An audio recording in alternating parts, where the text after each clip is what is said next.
नमस्कार दोस्तों। आज मैं आपके सामने लेकर आया हूँ प्रोजेक्ट रिपोर्ट। देख सकते हैं ये है प्रोजेक्ट रिपोर्ट और ये प्रोजेक्ट रिपोर्ट पूरा एक्सप्लेन करने वाला हूँ।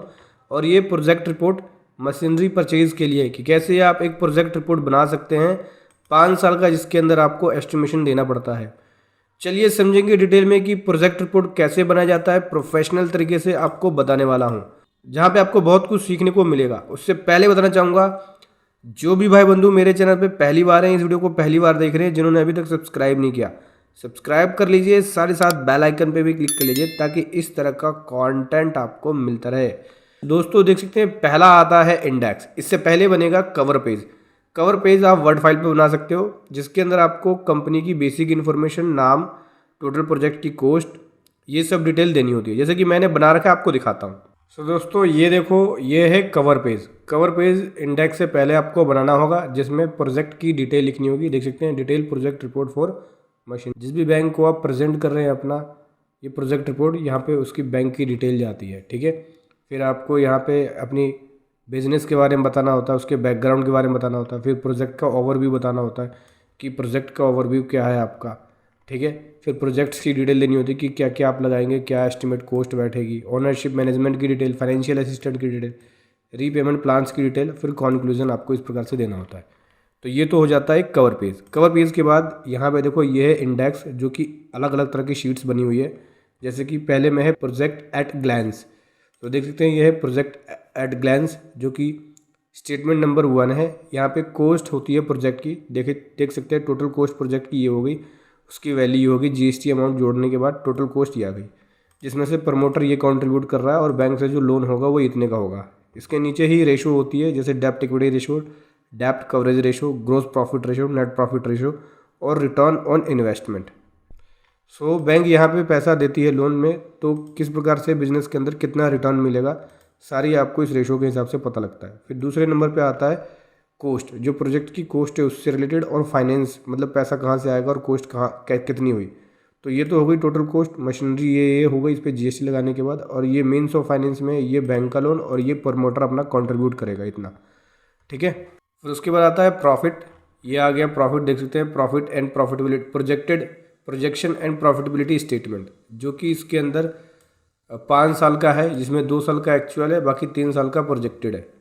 2 साल का एक्चुअल जो बैलेंस शीट है उसके अकॉर्डिंग है। सबसे पहले इनकम की डिटेल, इनकम में सेल की डिटेल, क्लोजिंग स्टॉक की डिटेल, फिर अदर इनकम की डिटेल। ठीक है, जहाँ पे सेल हमने 20% बढ़ाया है हर ईयर्स के अंदर।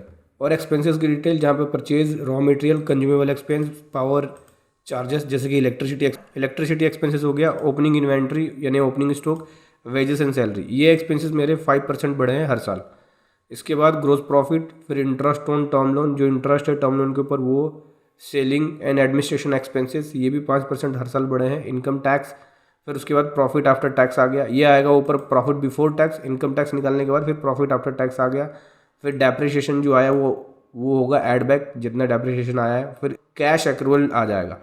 फिर उसके बाद आता है अगला जो है cash flow statement. Cash flow statement इस प्रकार से है, ऑपरेटिंग एक्टिविटी जैसे कि नेट प्रॉफिट आफ्टर डेप्रिसिएशन, उसके बाद है इन्वेस्टमेंट एक्टिविटी से, फिर है फाइनेंसिंग एक्टिविटी से। यहाँ पे कैश एंड कैश इक्विवेलेंट आपका ये निकलेगा।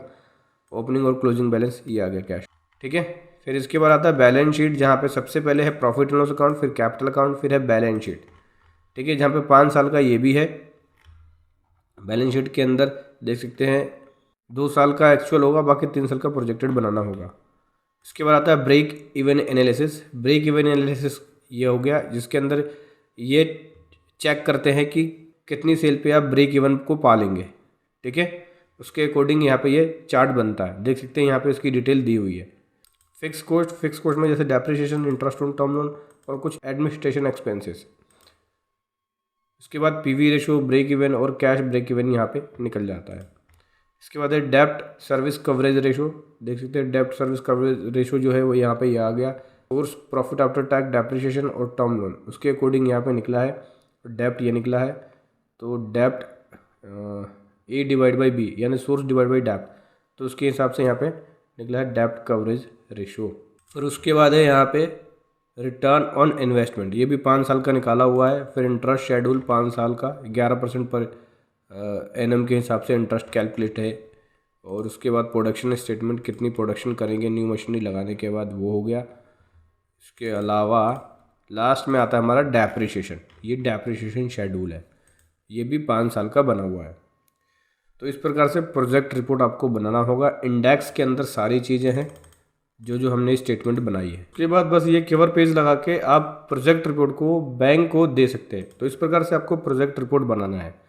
और दोस्तों, अगर आप इस शीट को डाउनलोड करना चाहते हैं तो वीडियो के डिस्क्रिप्शन में लिंक मिल जाएगा, वहाँ से जाके आप इस प्रोजेक्ट रिपोर्ट के फॉर्मेट को डाउनलोड कर सकते हैं। वीडियो कैसी लगी ज़रूर बताएं। Thank you so much. जय हिंद, वंदे मातरम।